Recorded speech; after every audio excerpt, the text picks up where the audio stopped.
Good morning, dear colleagues. My dear friend Nur Hayati, thank you very much for your leadership, your commitment, and of course also thank you very much to Fadli Son, to Indonesia, to this parliament that has been always very active promoting agendas that are very important, yes, for this beautiful country, for Indonesia, but also for all the planet. We have seen them working for our planet, working to fight corruption, working for the economy. So thank you very much to both of you, and thank you to your parliament and to all your delegation, because it has been always a pleasure to work together with Indonesia. Talking about sustainable development is always a big challenge. And it is because sometimes we are working mostly into the opposite direction. When we are talking about sustainable development, it's because we are clear and committed that we cannot use all the natural resources in the present because we cannot put in danger the future of the next generations. But if we see how the world is producing, how the world is consuming, we can see that every year we are using 1.7 times the resources that our planet can produce in 1 year. So this means that we really need to change the way we produce and the way we consume if we really want to give something to our children and to our great children. Allow me to give you some of the statistics and the data that this Sustainable Development Agenda is asking from us. First of all, the Sustainable Development Goals, agreed at the United Nations, they have a deadline, which is in 2030. And as we are politicians, and usually we are thinking on the next election, we are not clear enough that we have to change this planet in only 11 years. And let me tell you another thing. We don't have another plan. There is no plan B. There is not planet B. So we must change our planet if we want a future. The most important concerns from the people that we represent are peace, freedom, development, and environment. And if we translate these concerns into the Sustainable Development Goals, we can find that the 17 goals are perfectly related to people's concern. We have overcome many challenges, but there is a lot of work to be done. Without empirical data regarding the current global situation, it is not possible to trace our path with confidence toward the fulfillment of Sustainable Development Goals.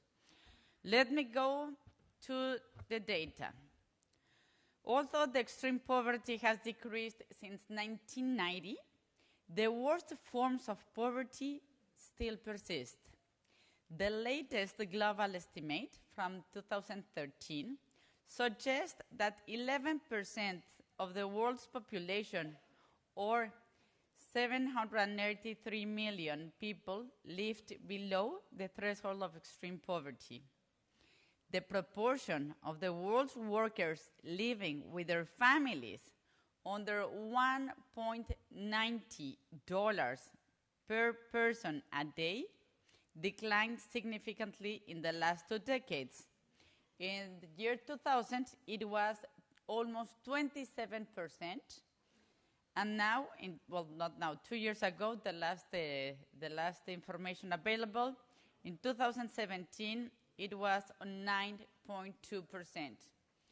Yes, we can be very optimistic and believe that we have made a significant change. But if we translate this 9% into people, that means that almost 1 in every 10 persons are living with less than $2 per day. In Asia Pacific, through poverty reduction have been quite significant. This region remains home to the largest number of the world's poor. More than 1 in 4 people in Asia and the Pacific's developing countries experience poverty in multiple dimensions, including additional deprivations that impact their health, education, and standard of living. Furthermore, hunger. Hunger represents the deep inequality around the globe and unfortunately is on the rise again. The proportion of people suffering undernourishment increased from 10.6% in 2015 to 11% in 2016. This represents, again, it's not only about the statistics. Let's go to people. This represents an increase of almost 800 million people in the world in 2016 in comparison with the 777 million in 2015. We are talking only in 1 year. Again, in 2017, 150 million children under the age of 5 suffered of low height for their age. 51 million was underweight and 38 million was overweight. In the case of the Asia Pacific, there are almost 500 million people undernourished. When we talk about hunger, naturally leads us to health issues. Globally, from 2000 to 2016, the mortality rate of children under 5 fell by 47%, and the neonatal mortality rate decreased by 39%. During the same period, the number of deaths of children under 5 years old decreased from 9.9 million to 5.6 million. However, other topic related to achievement of equality is education. Worldwide, the participation rate in education during early childhood in the age of primary education was 70% in 2016, showing an increase from 63% in 2010. The lower rates are found in the sub-Saharan Africa with 41% and North Africa and Western Asia with 52%. It is estimated that more than 600 million children and adolescents of teaching age primary and lower secondary, 58% do not achieve the minimum levels of reading or math proficiency. This represents an obstacle to guarantee equal education and decent opportunities for all. Another very important issue, of course, is gender equality. It's not only a fundamental right, but also a necessary foundation for a peaceful, prosperous, equal, and sustainable world. Currently, 1 in 5 women and girls between the ages of 15 and 49 have reported experiencing physical or sexual violence by an intimate partner. Also, today, 49 countries have no laws protecting women from domestic violence. Although worldwide female representation in the lower or single chamber of parliament increased from 19% in 2010 to almost 24% this year. Again, we can be a little bit optimistic, but that is not the reality. Half of the world's total population are women. And thinking that only 1 in every 4 parliamentarians is a woman, that is not okay. we need equal representation and equal rights. Why? Because that's the very foundation of democracy.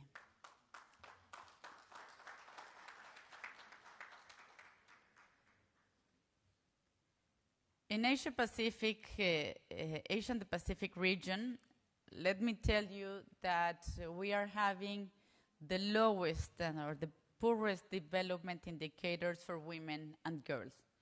There's a lot of things that we have to do in here. Deep-rooted gender inequality and discriminatory norms and practices are reinforcing patriarchal systems. Women in the region also have the lowest rate of political participation and suffer from a high prevalence of gender-based violence.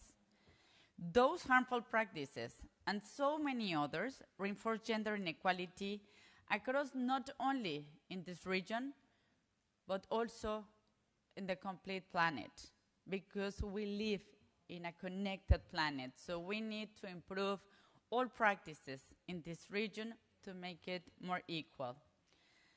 As has been said, about half world's population still lives on the equivalent of about $2 American a day, with global unemployment rate at 5.7%.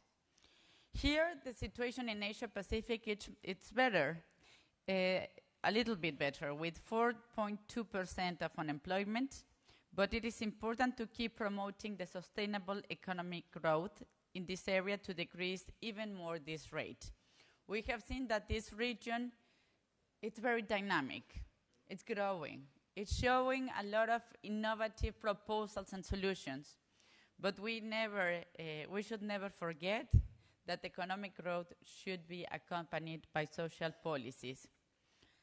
If we go to security issues, which are also part of the Sustainable Development Goals, one of the most complicated, and I believe one of the challenges that we have to address very fast, are the crimes related to human trafficking. While homicide and trafficking cases have seen significant progress over the past decade, there are still thousands of people at greater risk of international murder within Latin America, my own region, Sub-Saharan Africa, and around Asia. 70% of detected victims of human trafficking are women and girls, most of them for sexual exploitation. Of course, as you can see, we have a lot of things to do. We are here because we care, because we know that we have a mandate to change this planet. But sometimes, and the question that I am always finding at our conferences and assemblies at the Interparliamentary Union is, okay, how are we going to do that? Some countries are proposing some roadmaps. Some others are creating specific committees. Some others are asking their governments to be listened and included into these policies. Yes, again, we are here because we care. We are here because we know it is important. But allow me to tell you that as parliamentarians, we have a bigger responsibility. We are more powerful than what we sometimes believe. Why? First of all, because in almost all countries, we are responsible of the ratification of all international commitments. Second, because if we really want to change the world and leave no one behind, as the Sustainable Development Goals are saying, we need to take a deep look into all our legislation, because sometimes discrimination is based in our own legal system. So we need to start creating equal constitutions, equal legislations, being clear that from each new law, we are leaving no one behind. Number 3, budget. In my country, the lower house, the one that I belong, is responsible on budget. So we receive a proposal from the president, the government. We have to study that proposal, and then we have the final word. And that's why in Mexico we always say that true love, it's only shown in budget. You cannot say that you have a priority and that is not reflected in budget. If you really care about health, you have to be clear on sending more money for health policies. If we really care about education, budget has to be very clear that we need more schools, well-paid teachers, a better program for education. And that goes to every single policy.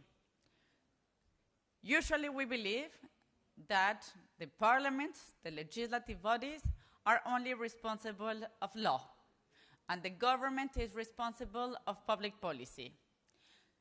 Let me tell you that that doesn't work that way.